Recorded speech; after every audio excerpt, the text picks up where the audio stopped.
आज मैं इस प्रेस वार्ता के माध्यम से दिल्ली के लोगों को और देश के लोगों को ये बताना चाहूँगी कि दिल्ली की चुनी हुई सरकार, आम आदमी पार्टी की सरकार, अरविंद केजरीवाल की सरकार के खिलाफ एक बहुत बड़ा राजनीतिक षड्यंत्र प्लान किया जा रहा है।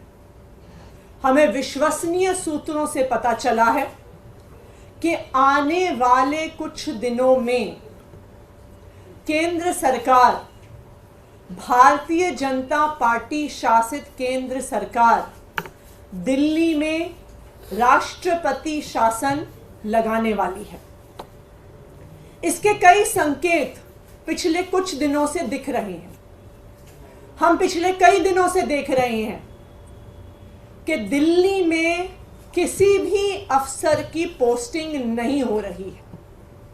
जो आईएएस अफसर हैं उनकी पोस्टिंग एमएचए द्वारा कंट्रोल्ड होती है, लेकिन पिछले कई महीनों से किसी भी सीनियर आईएएस अफसर की पोस्टिंग दिल्ली में नहीं हुई। दूसरी बात, दिल्ली के अंदर कई विभाग खाली हैं, वहां पर अफसर पोस्टेड नहीं हैं, लेकिन फिर भी दिल्ली के अंदर किसी भी अफसर को नहीं लगाया जा रहा।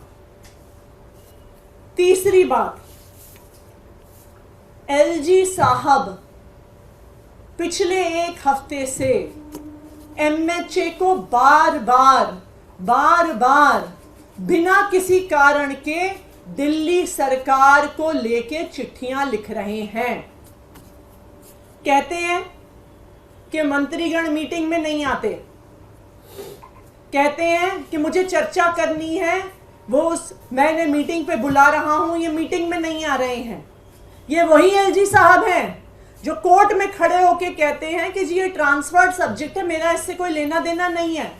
तो जब आप कोर्ट में कहते हैं कि आपका पानी के मुद्दे से, पोल्यूशन के मुद्दे से कोई लेना देना नहीं है, जब वो ट्रांसफर्ड सब्जेक्ट है, तो आप एमएचए में उसके बारे में चिट्ठी क्यों लिख रहे हैं?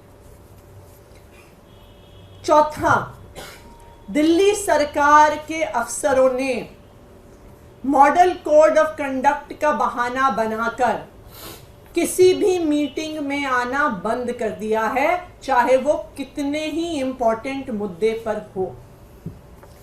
आखिरी चीज, हमने देखा कि किस तरह से एक 20 साल पुराने केस को उठाकर दिल्ली के मुख्यमंत्री अरविंद केजरीवाल के निजी सचिव को बर्खास्त कर दिया। तो ये सारे लक्षण दिखा रहे हैं कि एक बहुत बड़ी साजिश हो रही है, दिल्ली की सरकार को गिराने की साजिश हो रही है, अरविंद केजरीवाल की सरकार को गिराने की साजिश हो रही है, और दिल्ली में राष्ट्रपति शासन लगाने की साजिश हो रही है। और यही कारण है कि अरविंद केजरीवाल जी को झूठे आरोपों के साथ, फर्जी आरोपों के साथ, बिना किसी प्रमाण के ईडी ने गिरफ्तार किया है, केंद्र सरकार ने गिरफ्तार किया है। क्यों? क्योंकि भारतीय जनता पार्टी को ये पता है, वो ये जानते हैं कि वो कितना भी जोर लगा लें, वो दिल्ली में अरविंद केजरीवाल को हरा नहीं सकते हैं। उन्होंने ये देख लिया है कि चाहे 2013 का चुनाव हो, चाहे 2015 का चुनाव हो, चाहे 2020 का चुनाव हो, या 2022 में हुआ एमसीडी का चुनाव हो, कि दिल्ली के लोग अरविंद केजरीवाल से प्यार करते हैं, दिल्ली के लोग आम आदमी पार्टी को पसंद करते हैं, और दिल्ली के लोग भारतीय जनता पार्टी की हर संभव कोशिश के बाद आम आदमी पार्टी को ही वोट देते हैं, अरविंद केजरीवाल को ही वोट देते हैं। तो अब बीजेपी को पता चल गया है, अब इनको पता चल गया है कि ये दिल्ली में चुनाव जीतने वाले नहीं हैं, इसलिए ये लोग साजिश कर रहे हैं कि दिल्ली की चुनी हुई सरकार, दिल्ली की चुनी हुई लोकप्रिय सरकार अरविंद केजरीवाल की सरकार को गिराया जाए। दूसरा कारण, अरविंद केजरीवाल की सरकार के खिलाफ जो ये षड्यंत्र हो रहा है वो है अरविंद केजरीवाल की सरकार के काम। चाहे वो फ्री बिजली देना हो, 24 घंटे बिजली देना हो, फ्री पानी देना हो, बच्चों को अच्छे सरकारी स्कूल देना हो, मोहल्ला क्लिनिक में फ्री इलाज देना हो, महिलाओं को फ्री बस यात्रा देना हो, बुजुर्गों को फ्री तीर्थ यात्रा देना हो। इन लोगों को पता है कि ये कितनी भी कोशिश कर लें, दिल्ली छोड़िए, किसी भी अपने राज्य में ऐसी पॉलिसीज को लागू नहीं कर पाएंगे। सबसे बड़ा इनको खतरा हो रहा है अरविंद केजरीवाल जी के वादे से, जो इन्होंने दिल्ली की महिलाओं को, अरविंद केजरीवाल जी ने वादा किया है कि हर महीने 1000 रुपए दिल्ली की हर महिला को मिलने वाले हैं। और इन पॉलिसीज को रोकने के लिए, दिल्ली की महिलाओं को 1000 रुपए मिलने से रोकने के लिए आज ये राजनीतिक साजिश रची जा रही है।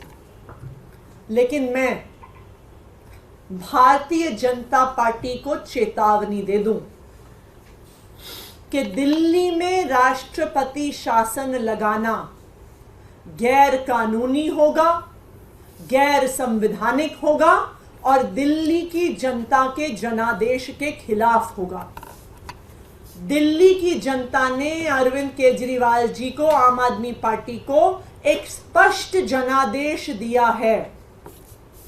इस जनादेश के तहत कुछ ही दिन पहले 17 फरवरी को दिल्ली विधानसभा में फ्लोर टेस्ट करके, कॉन्फिडेंस मोशन लाके अरविंद केजरीवाल की सरकार ने अपनी मेजॉरिटी को साबित किया है। यह बिल्कुल साफ है कि भारत के संविधान के तहत किसी सरकार की मेजॉरिटी होते हुए, किसी सरकार के पास जब उनके हाउस का कॉन्फिडेंस होता है तो राष्ट्रपति शासन नहीं लगाया जा सकता। 2016 में भी उत्तराखंड में जब राष्ट्रपति शासन लगाया गया था तो उत्तराखंड हाई कोर्ट ने फ्लोर टेस्ट ऑर्डर किया था और सरकार के पास फ्लोर टेस्ट में कॉन्फिडेंस मोशन सक्सेस होने के बाद राष्ट्रपति शासन के आदेश को खारिज कर दिया गया था। अरविंद केजरीवाल के पास दिल्ली विधानसभा में ओवरवेलमिंग मेजॉरिटी है। अरविंद केजरीवाल दिल्ली विधानसभा का ओवरवेलमिंग कॉन्फिडेंस एंजॉय करते हैं। तो मैं भारतीय जनता पार्टी को ये बता दूं कि अगर आप ये राजनीतिक साजिश करने की कोशिश करते हैं तो वो गैर कानूनी होगा, गैर संवैधानिक होगा और दिल्ली की जनता के स्पष्ट जनादेश के खिलाफ होगा। दूसरा, मैं दिल्ली के लोगों को भी बताना चाहती हूं कि आपको इन राजनीतिक साजिशों से डरने की जरूरत नहीं है।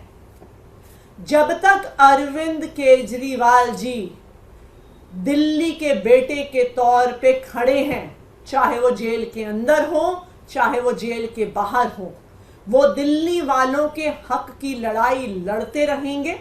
चाहे हमें इस लड़ाई को सड़क पर लड़ना पड़े, चाहे हमें इस लड़ाई को कोर्ट में लड़ना पड़े, चाहे हमें इस लड़ाई को संसद में लड़ना पड़े, लेकिन दिल्ली वालों को उनका हक मिलके रहेगा। दिल्ली की महिलाओं को जो अरविंद केजरीवाल जी ने 1000 रुपए महीने देने का वादा किया है, यह अरविंद केजरीवाल की गारंटी है। दिल्ली की महिलाओं को 1000 रुपए महीने जरूर मिलेंगे, चाहे भारतीय जनता पार्टी कितने भी षड्यंत्र कर ले, चाहे आम आदमी पार्टी की सरकार को गिराने की, राष्ट्रपति शासन लाने की कितनी भी कोशिश कर ले, लेकिन अरविंद केजरीवाल दिल्ली की महिलाओं को उनका हक, दिल्ली की महिलाओं को उनका 1000 रुपया महीना दिलवा के रहेंगे।